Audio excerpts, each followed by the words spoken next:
정부가 중점 추진하는 정책이 예산으로 뒷받침되어야 그 성과가 더 난다는 건 뭐 상식적인 얘기인데, 이 정책과 예산이 따로따로 가면 정책 추진의 효과도 반감된다는 거 잘 아시라고 생각합니다. 지난 국정감사를 비롯해서 또 여러 언론 또 국민적 관심사가 뭐였냐면, 최근 해외에서 마약이 많이 밀수로 들어오고 있고, 그래서 국민의 생명과 안전을 지키기 위해서 윤석열 정부가 마약과의 전쟁을 선포한 것 뭐 잘 알고 계시라고 생각하고, 또 관세청이 마약 단속의 핵심 기관 중 하나에서 그 예산 또한 관심 있다고 생각합니다. 그런데 이 관세청 예산을 보니까 밀수 단속 지원 예산이 약 한 103억에서 67억 원으로 약 한 35%가 줄었고, 또 저도 국감 교환 동안에 줄기차게 저기했는데, 마약 단속을 위한 장비 도입도 297억 원에서 204억 원으로 역시 한 31% 줄었습니다. 저는 마약과의 전쟁을 선포하면 또 그만큼 예산으로서 단속을 제대로 할 수 있게 뒷받침하는 게 부총리께서 해야 할 일이라고 생각하고, 이런 점 하나 하고요. 또 하나 지적을 해보고 싶습니다. 올해 작년에 여수 사태가 있었고, 올해는 미국의 IRA 사태로 많은 곤욕을 치렀고, 아마 현 정부도 그런 시행착오를 통해서 경제 안보 컨트롤 타워도 좀 만들고 종합적으로 지속적으로 대책을 마련하고 있다고 생각합니다.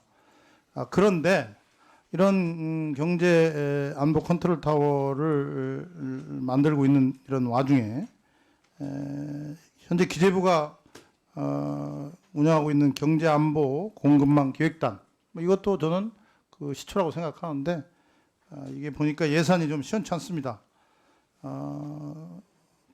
엊그제 부총리께서 대외 경제장관회의 주재하면서 공급망 안정을 위해 전방위적으로 정부 지원을 할 거라고 공언을 했는데, 이 기재부의 경제안보 공급망 기획단 예산이 9,500만 원이라고 하는데, 그것도 3개월분이라고 합니다.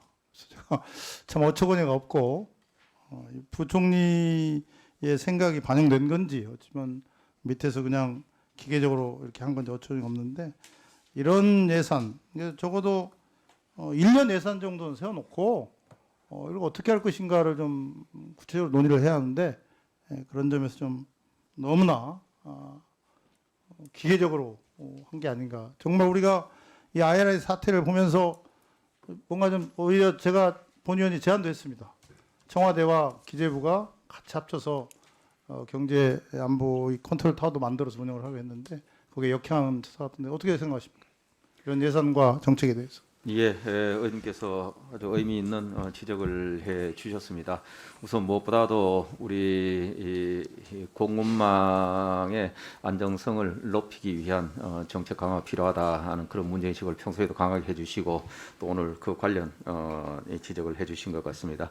말씀하신 대로 경제안보 공급망과 관련된 이제 법제도가 지금 이제 국회에서 논의가 될 거고, 또 이과 관련된 정책 추진 체계도 정비가 돼야 되는데, 일단은 아직 모든 것이 정해지질 않았기 때문에 내년 3월까지 한시 조직으로 우리 경제안보 공급망 기획단이 되어 있었습니다. 그래서 우선은 그렇게 한데, 저희들은 이 조직이 항구적으로 가야 될 필요가 있다 이렇게 생각하고, 그래서 그런 지침이 이제 확정되고 또 법 체계가 좀 원리가 되면은 저희들 그래서 이번에 우리 저 기재부 예산 심의할 때요, 한번 우리 위원님들하고 좀 논의를 해서 그렇게 하겠습니다. 좀 그래도 처음에 나갈 때 좀 적극적으로 해야지, 이것저것 따지면서 소극적으로 되는 것보다 한번 더 논의를 해주시기 바라겠습니다. 국회 심사 과정에서 좀 적극적으로 심사해 주시면 그리고 또 한 가지는 저 본 의원도 많이 지적을 했는데, 대통령실에서 이번에 주도한 영빈관 신축 예산에 대해서도 한 말씀 드리고자 합니다. 저도 그때 당시에 그 대통령실에서 뭔가 석연치 않고 보이지 않는 손에 의해서 이게 추진된 게 아닌가라는 질의도 했었는데, 이번 그 영빈관 신축 예산처럼 앞으로도 투명한 절차 없이 졸속으로, 또 뭔가 누군가가 끼워넣기 식으로 누군가의 의도에 의해서 이런 예산들이 앞으로 세워지면 국민적 의혹 또 정부 정책 예산에 대한 신뢰 이런 모든 것들에 타격을 받을 거라는 건 아마 부총리께서 잘 알리라고 생각합니다. 그래서 저는 이번 이 영민관 신축 예산과 관련해서 부총리를 포함한 예산 당국 또 대통령실 윤석열 정부 전체가 소중한 교훈으로 삼고 다시는 이런 일이 없어야 한다고 생각하는데 뭐 앞으로 그렇게 하시겠죠? 예, 지적하신 사항은 유념을 하겠습니다. 다만 네. 영빈관 신축 관련해서 사실은 통상적인 수준에서 실무 협의 진행됐고 관련 절차 거쳤고 또 투명하게 예산서에서 담아서 국회 제출했고 그 예산서를 보고 또 국회에서 우려 사항을 지적해 주셨고 뭐 그런 과정입니다. 이거 뭐 부총리 이거는- 입장에서야 그렇게 답변을 하시겠지만 예. 누가 봐도 투명하지 않았고 졸속을 했다는 점에 대해서 앞으로 좀 더 심기 일전해서 그런 일이 없도록 했으면 좋겠고요. 마지막으로 한 말씀 더 드리면 지금 고물가 고금리 속에서 기업들이 매우 어렵고 또 여기에다가 김진태 지사발 금융 위기로 인해서 기업의 자금 사정 더욱 어려운 거 아마 뭐 부총리께서도 이걸 해결하기 위해서 뛰었으니 알 거라고 생각합니다. 그 시장에서 번 돈으로 이자도 갚지 못하는 부실 기업이 많이 늘어나고 있고 또 그에 따른 한계 기업도 늘어나고 있습니다. 한국은행에서 제출한 자료에 따르면 작년 기준은 한계 기업 수가 3,572개나 되고 전체 기업의 14.9%나 된다고 합니다. 또 전년 대비해서 3.1% 증가했고요. 앞으로 더 늘어날 거로 보는데 저는 뭐 부총리께서도 또 이 정부도 그런 나름대로 계획을 세우고 있겠지만 이 한계 기업 이대로 방치해 놨다가는 기업 도산, 신용 경색 이런 것이 악순환돼서 가지고 또 경제 위기의 내관이 될 수 있다. 과거에 뭐 선례도 있지 않습니까? 그래서 저는 기업들 세금 깎아주고 돈 대준다고 이 한계 기업이 줄어들지 않고 오히려 경쟁력 없는 기업, 정부의 기업으로 지원으로만 연명하는 이 좀비 기업만 계속 늘어날 거라고 생각합니다.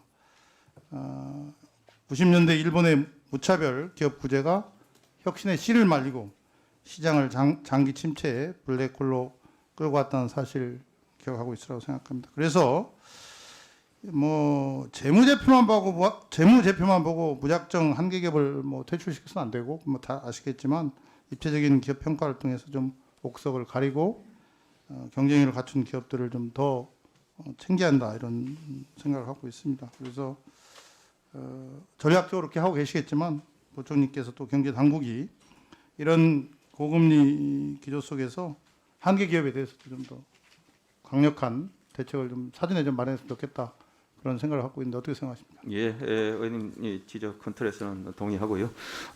시장의 이제 불확실성이 커지고 또 경기가 내년까지 더욱 좋지 않을 거기 때문에 우려하시는 부분들이 많이 제기될 수 있습니다. 그래서 저희들이 시장에 의해서 선별되고 또 경쟁력이 없는 자생력이 없는 한계 기업들이 시장에 의해서 자연스럽게 구조조정되는 과정은 저희들은 그렇게 가야 된다고 생각합니다. 다만 이 과정에서 또 건실한 기업들이 유동성이 부족하고 이래서 쓰러지는 기업 그것도 방치해서는 안 된다는 생각을 하기 때문에 그런 측면을 잘 헤아려서 적절하게 대응도 하고 또 시장 상황을 잘 살피도록 하겠습니다. 네, 수고하셨습니다.